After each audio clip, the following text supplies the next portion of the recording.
हम लोग उस गैराज के पास पहुंचे हैं ना, जहाँ पे ये पतंगे वगैरह रखते थे, तो वहाँ पे अपना सीन ही और था।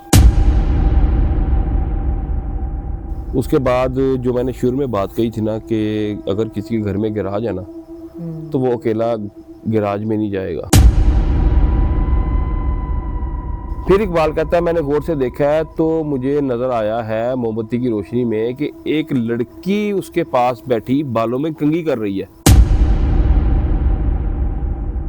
अब सब अपना अपना अंदाज़ा लगा रहे हैं। कोई कह रहा है इसने कहीं पेशाब कर दिया है, तो हमने खुद देखा है कि वो जब खुदाई करते थे नीचे से हड्डियां निकलती थी मुर्दों की, कि मुझे बचा लो मुझे वो मार देंगे, मुझे बचा लो मुझे वो मार देंगे। तकरीबन कोई मेरा ख्याल उस वाक़े के बाद इकबाल कोई 3 महीने जिंदा रहा है। तो कहता है मैं बालों के ऊपर ही खड़ा हुआ हूँ, क्योंकि हमने उसी गैराजों के आगे से गुजर के घर जाना है,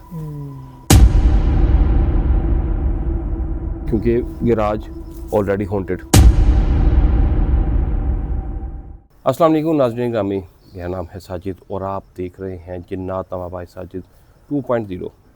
हमेशा की तरह हम दोनों आपकी खिदमत में एक बहुत ही खौफनाक वाक़े के साथ हाजिर हैं।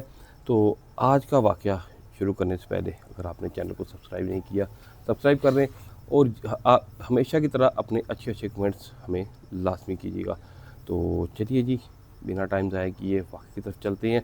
आज का वाक़या जो है ना, वो एक गैराज का वाक़या है और आमना मैं आपको गारंटी देता हूँ कि जो ये वाक़या सुनेगा ना और उसके घर में गैराज है, तो वो गैराज में अकेला नहीं जाएगा। इसकी मैं गारंटी देता हूँ आपको। ऐसा खौफनाक वाक़या हुआ था। आमना, जैसे कि आपको पता है कि अभी रिसेंटली बसंत का एक त्यौहार गुजरा। हाँ जी। तो आज का जो वाक़या है ना, वो भी इसी से रिलेटेड है, लेकिन वो इस बसंत पे नहीं हुआ। वो वाक़या हुआ था जी जब 2004 में बसंत बैन हुई थी ना। ये वाक़या तब हुआ था 1998 में ना। मेरे वालिद साहब जो थे ना, उन्हें यानी कि आपके ससुर, उन्होंने एक गवर्नमेंट जॉब ज्वाइन की थी। तो उन्हें लाहौर की एक बड़ी मशहूर गवर्नमेंट की सोसाइटी है जेल रोड के पास, नाम नहीं मैं उसका लूँगा, वहाँ पे उन्हें गवर्नमेंट का ना एक यानी कि हमें एक सरकारी घर मिल गया। हम लोग वहाँ पे रह रहे थे और उस जगह पे ना, उस कॉलोनी में घर कुछ लोग इस तरह थे कि वहाँ पे क्रिश्चियंस भी रहते थे और मुस्लिम भी रहते थे। अच्छा। लेकिन वो एक माहौल वहाँ पे इस तरह का था कि किसी भी मज़हब की ना वहाँ पे फ़र्क नहीं था। बड़े प्यार मोहब्बत के साथ दोनों मज़ाहिब जो हैं वहाँ पे अपनी ज़िंदगी गुजार रहे थे। 2004 में बसंत बैन हुई है, उससे पहले पतंगबाजी ना बड़ी अरूज पे थी। तो ये 2004 की लास्ट बसंत थी। तो ये था कि जैसे कि मैं आपको बता चुका हूँ कि वहाँ पे हम लोग मुस्लिम्स और क्रिश्चियन फैमिलीज़ इकट्ठे रहते थे और बच्चे हमारी उम्र के सारे थे। हम लोग इकट्ठे खेलते, वहाँ पे क्रिकेट भी खेलते, वहाँ पे स्क्वॉश कोर्ट था, वहाँ पे स्क्वॉश खेलना, हर चीज़ इकट्ठी होती थी और पतंगबाजी भी इकट्ठे ही होती थी। हमारे उस इलाके में ना 4 भाई थे क्रिश्चियन फैमिली के, और उनका मैं नाम बताता जाऊँ। एक का नाम यूसुफ था, एक का जावेद, एक का यूनस और एक का इकबाल। ये वाक़या असल में इनके साथ पेश आया था। अच्छा, मैं इस वाक़े में इतना इन्वॉल्व था कि आप कह लें कि ये वाक़या सिर्फ मेरे साथ पेश नहीं आया था, बाकी हम लोग इस वाक़े के अंदर काफ़ी ज़्यादा लोग थे जो इन्वॉल्व थे, यानी कि मैं भी उन्हीं में था जिन्होंने ये वाक़या होते हुए कह लें कि बस सिर्फ देखा नहीं था, लेकिन हमने हमारे सामने ये सब कुछ हुआ था। अब होता ये था कि वो 4 भाई जो थे ना, वो गुड्डियाँ लूटते थे, पतंगे ना लूटते थे, यानी कि जिनको आप आम ज़ुबान में लुटेरा भी कह सकते हैं। उन दिनों में लोग उन्हें ना लुटेरा कहते थे कि पतंगों के लुटेरे आ गए हैं, और वो उनका काम था पतंगे लूट के ना, तो वो सेकंड हैंड करके ना लोगों को बेचते थे। तो जहाँ पे कभी पतंग कटनी आनी तो हम लोगों ने उसको पकड़ने के लिए भागना, छोटे थे सारे। तो अगर उनमें से कोई भाई आ जाता था ना, तो सारे जो थे ना उनके दिल टूट जाते थे कि अब हम लोग इस पतंग को नहीं पकड़ सकते, क्योंकि वो बड़े एक्सपर्ट थे, वो पकड़ के ले जाते थे। अब ये कॉलोनी इस तरह थी कि ये यू शेप में बनी हुई थी। इसको एक तरफ यानी कि एक यू से आप एंटर होते हैं तो ऐसे घूम के आके ना एक दूसरे यू से आप बाहर निकल आते हैं और ये कॉलोनी ख़त्म हो जाती है। ये इस तरह बनी हुई थी। अब जो इनका घर था ना, आप इस यू से एंटर होते हैं ना, तो जैसे ही ये राउंड होता है ना, राउंड से पहले यहाँ पे फ्लैट थे। ये इनकी रहाइश यहाँ पे होती थी और फ्लैटों के पास ना गैराज थे जहाँ पे लोग अपनी गाड़ियाँ खड़ी करते थे। ठीक है। और वो फ्लैट थे ना, वो जो फ्लैट थे, ये गैराज उनसे रिलेटेड थे, यानी कि जिनकी गवर्नमेंट ऑफिसर्स की रहाइश इन फ्लैटों में थी ना, उनकी गाड़ियाँ इन गैराजों में खड़ी होती थी। और ये इस तरह थे कि इनके साथ एक ना पीछे कच्चा फिरोजपुर रोड लगता है और वो जगह सुनसान थी सारी। मीन्स कि अगर आप वो गैराजों की तरफ दिन में भी जाएं ना तो आप घबराते थे। अच्छा। और मज़े की बात आपको ये बताऊं कि वो असेफ ज़दा जगह ऑलरेडी थी, क्योंकि ये जो जिस कॉलोनी की मैं बात कर रहा हूँ ना, ये सारी हमारे बचपन में सुनने में आया कि ये मियानी साहब कब्रिस्तान के ऊपर बनी थी। तो कभी खुदाई करते थे ना यहाँ पे कोई घर शर बनाने के लिए या कोई गवर्नमेंट का कोई प्रोजेक्ट होता था, तो हमने खुद देखा है कि वो जब खुदाई करते थे नीचे से हड्डियाँ निकलती थी मुर्दों की। तो ये फ्लैट जो बने हुए थे ना, इनके साथ जो गैराज थे, ये जगह बड़ी असेफज़दा कहलाती थी। और जो इकबाल वगैरह थे ना, ये इन्हीं फ्लैटों के साथ एक सर्वेंट क्वार्टर था छोटा सा, ये वहाँ पे रहते थे। और ये इनका ये था कि ये किसी के घर में ना मुलाजिम थे। फ्लैटों के साथ एक एक सर्वेंट क्वार्टर बना हुआ था जो उन्होंने नौकरों को दिया हुआ था। ये उन्हीं में से एक सर्वेंट क्वार्टर में रहते थे। और वहाँ पे 4 गैराज थे, 1 2 3 4 साइड पे इनका घर, और ये साइड इस साइड पे 4 गैराज थे। उनमें से जो सबसे सेकंड लास्ट वाला था ना, वो गैराज इन्हीं के, यानी कि जिनके ये घर काम करते थे ना, उन्हीं का ये गैराज था। अच्छा। और चूंकि जैसे आपको मैंने बताया कि ये एक असेफ ज़्यादा जगह थी, तो यहाँ पे ना वो गाड़ियाँ भी नहीं खड़ी करते थे, क्योंकि इनकी फैमिली बहुत ज़्यादा बड़ी थी। इकबाल वगैरह की 4 भाई थे और ये 3 4 बहनें, इस तरह करके। तो इनके मालिकों ने जो जिनके पास ये काम करते थे, उन्होंने इनको एक गैराज भी दे दिया कि आपकी फैमिली बड़ी है तो आप ये गैराज भी जो है ना वो इसको इस्तेमाल करें।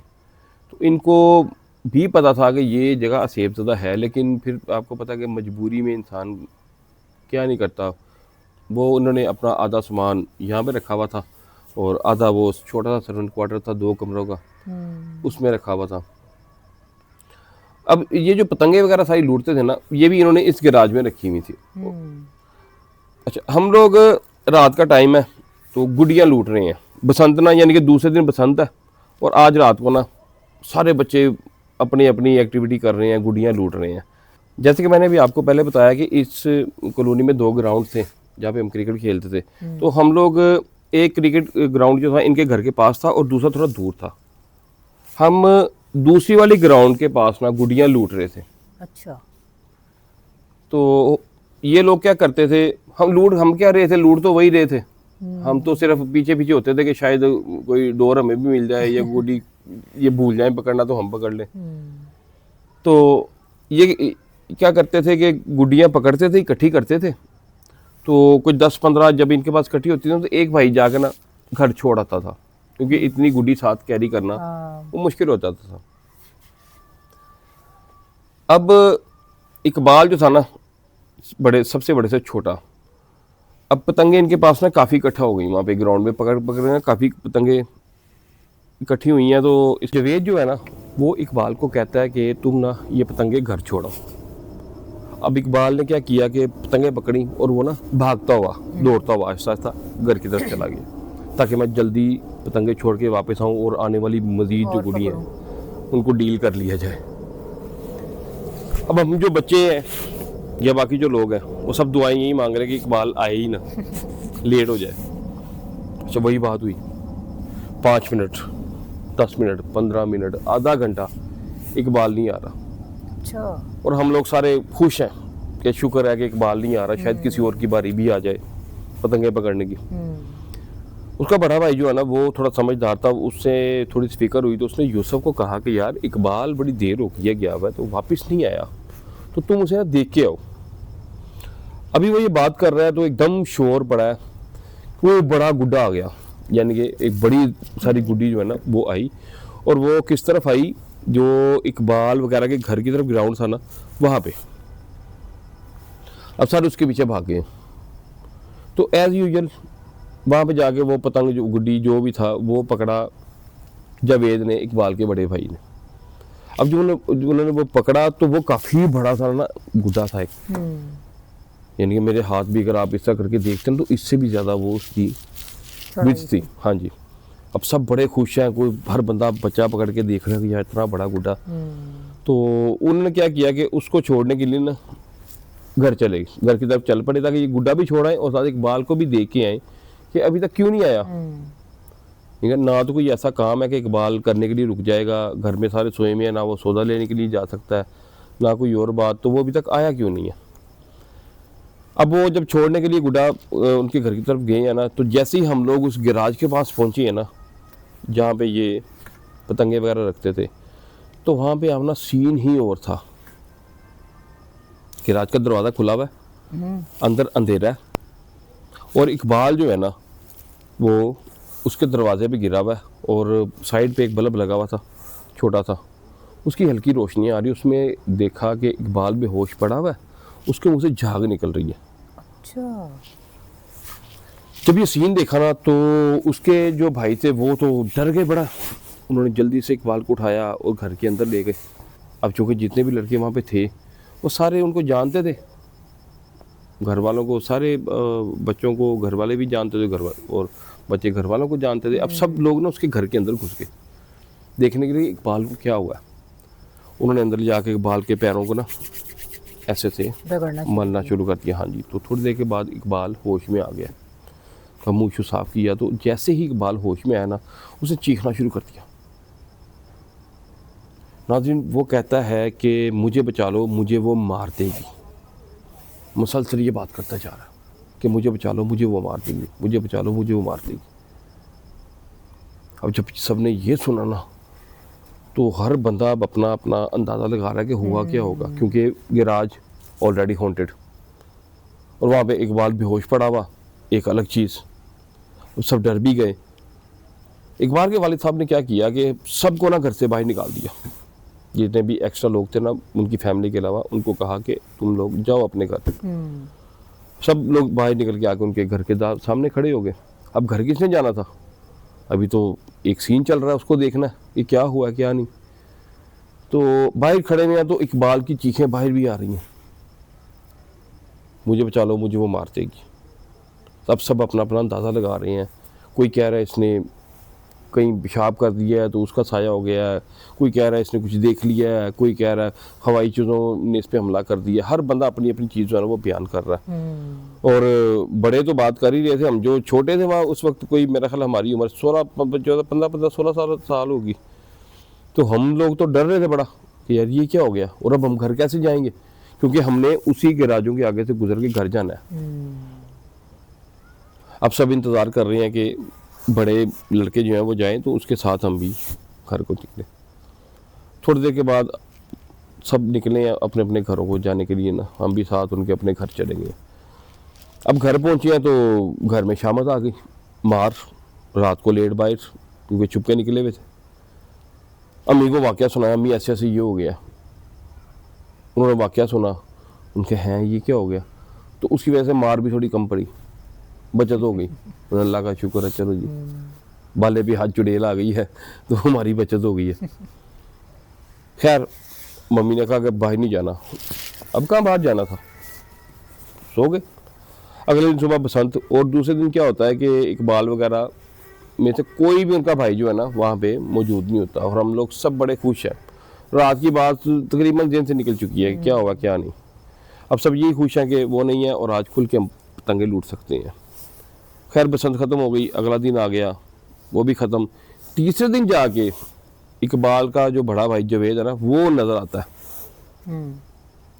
अब सब उससे पूछते हैं कि क्या हुआ था उस दिन, इकबाल कहाँ पे है, तो क्या मामलात हुए जो उस दिन वो चीख रहा था।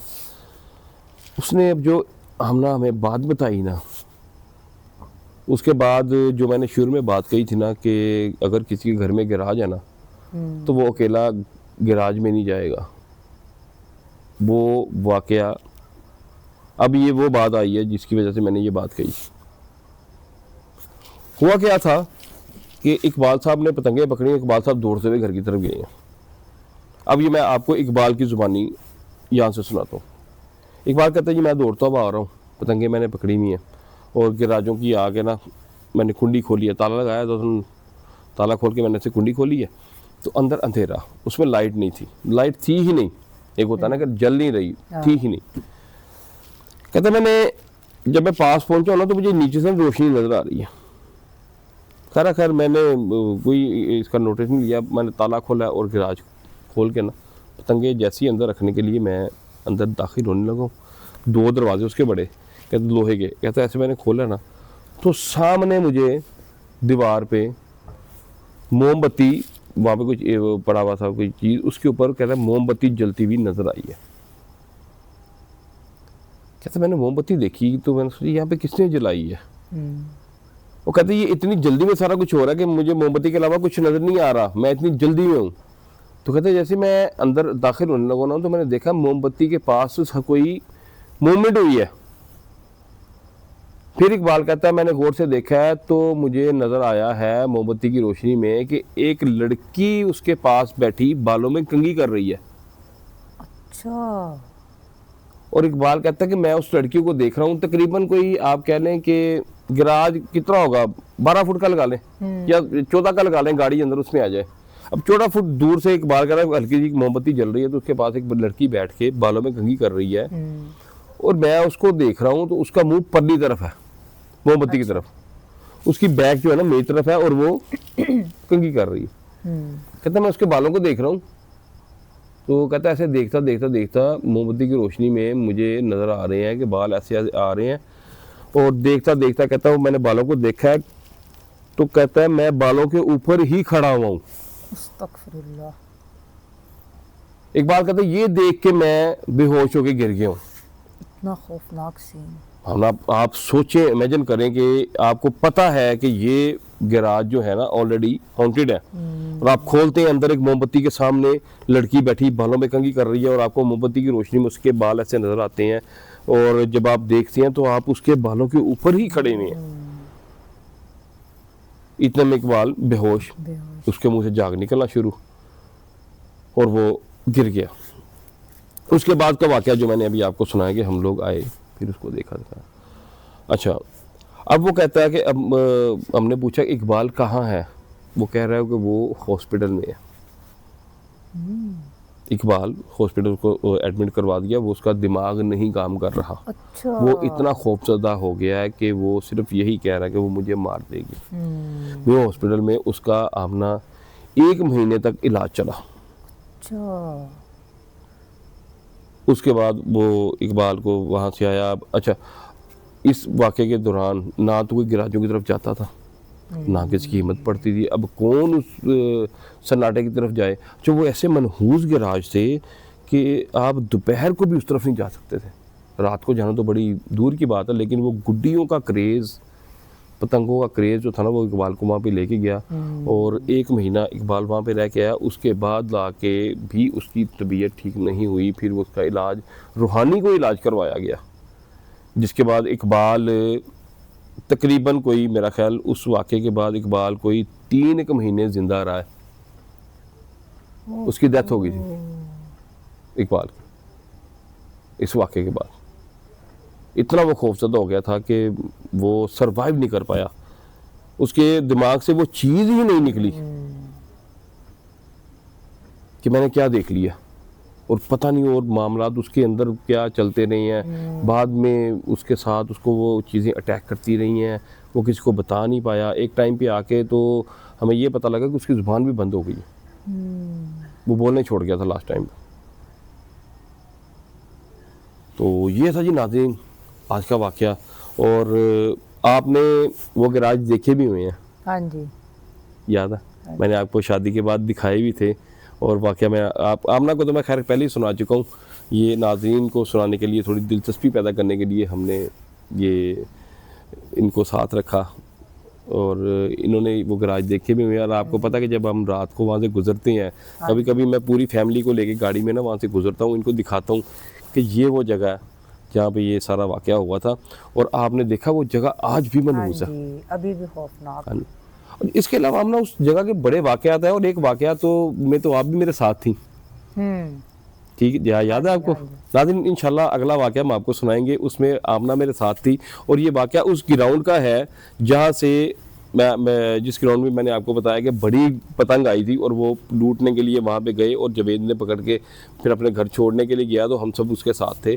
उस ग्राउंड का ये वाक़या है, मैं और आमना वहाँ पे वॉक कर रहे थे, और क्या हुआ था हमारे साथ ये इंशाल्लाह हम लोग आपको अगली वीडियो में बताएंगे। उम्मीद करता हूँ आपको वीडियो पसंद आई होगी। वीडियो पसंद आए तो शेयर, लाइक, सब्सक्राइब लाजमी कीजिएगा। कमेंट्स तो आप बड़े बड़े अच्छे करते हैं और प्यार भी बहुत देते हैं, उसके लिए हम तहे दिल से आपके शुक्रगुजार हैं। अपना ख्याल रखिएगा, हमें दुआ में याद रखिएगा। अल्लाह हाफिज़।